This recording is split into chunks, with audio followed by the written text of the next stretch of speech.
Hi, welcome to English with Shola. Today, let's look at idioms number 2 with bear and bear. I already did a video that was idioms number 1 with some other expressions using these verbs, so now we're going to look at 3 new ones. Today, we're looking at to grin and bear it, to bear a grudge, and to bear one's soul. Let's get into it. First, to grin and bear it.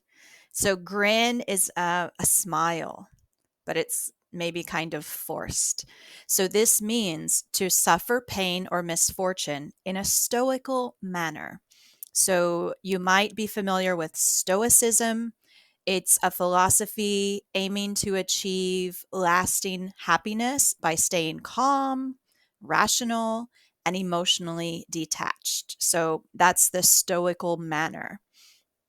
The synonyms for this idiom are to put up with it, to stick it out, to keep at it, keep going, or stay with it.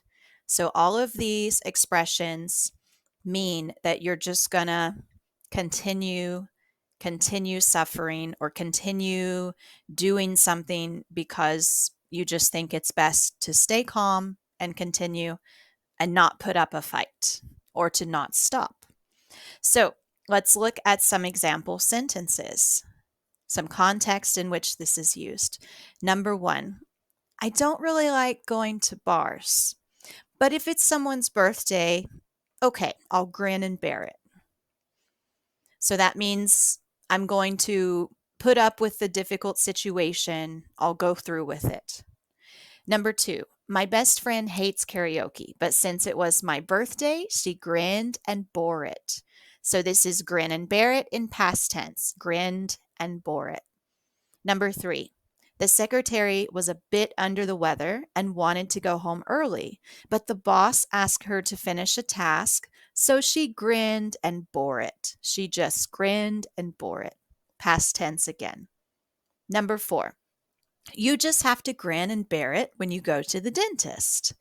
You might say this to a child or any person who hates going to the dentist. Number 5, do you just grin and bear it when a conversation is uncomfortable?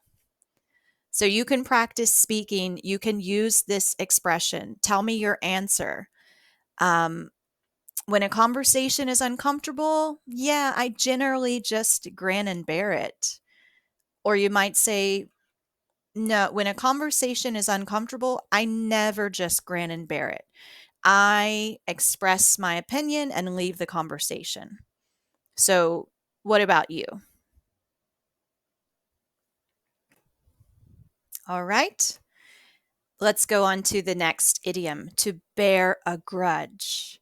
This means to hold a grudge, to have hard feelings, to have unfriendly feelings towards someone because of something they did in the past, to have feelings of anger or ill will against someone and not forgive them. And when you don't forgive someone, that is called resentment. So it also means to be very resentful or to refuse to forgive someone. Let's take a look at the examples. Number 1, I apologize to my friend for saying a rude comment to her, but she still bears a grudge against me to this day. Number 2, holding a grudge. So instead of bear a grudge, number 2 says hold a grudge. Holding a grudge against someone is really bad for your emotional health. Could you explain why? You can use the expression. You can say holding a grudge or bearing a grudge against someone is really bad for your emotional health because it.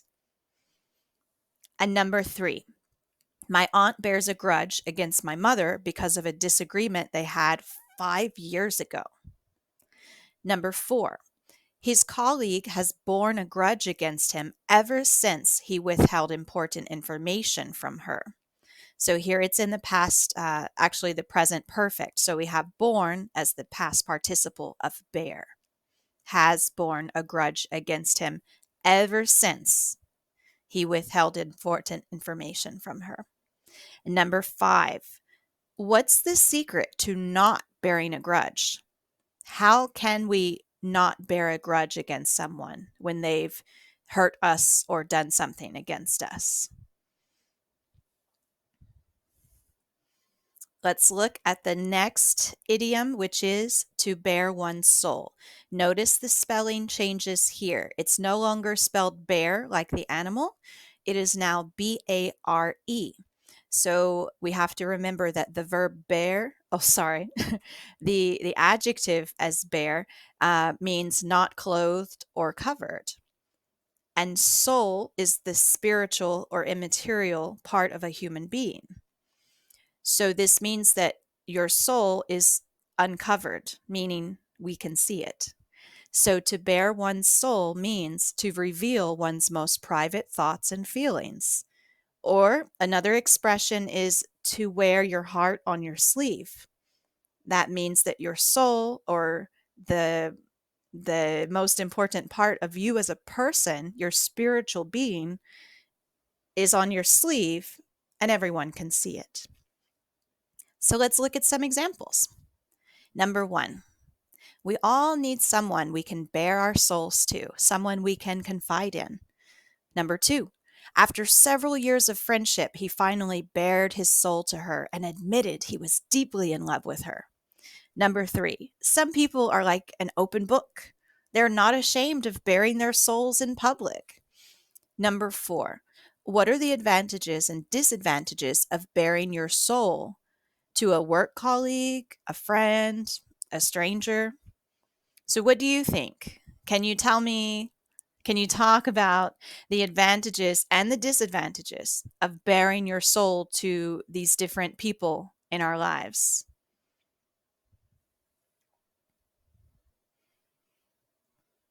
Number 5, what does it take to bare your soul? So what does it take? Like what do you have to do, or how do you have to feel or be in order to bare your soul to someone?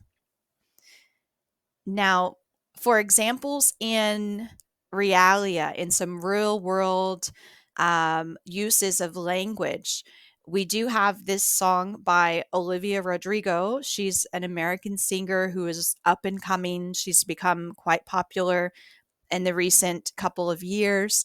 She actually has a song called Grudge.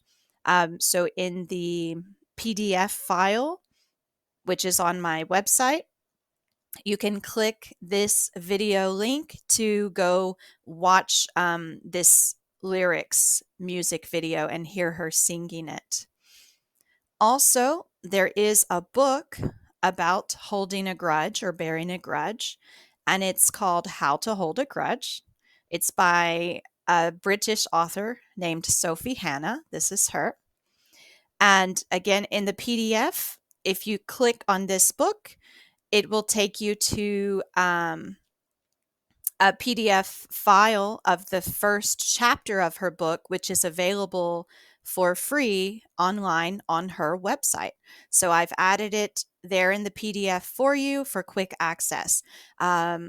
Additionally, if you click on the book, it will lead you to her website where you can read more information about her work and how to purchase her book. Now, this is our conclusion. If you don't understand something during an English lesson, don't just grin and bear it. Raise your hand and raise your voice. Ask questions. Ask for more examples. Ask for clarification. Don't bear a grudge against your parent or boss for forcing you to take English lessons. They only want the best for you. So they hope that you'll improve your communication skills and therefore enhance your opportunities for university, work, and life in general. So remember, if you learn more English, you'll be able to bare your soul in more than one language. Hope you have a great day. Bye.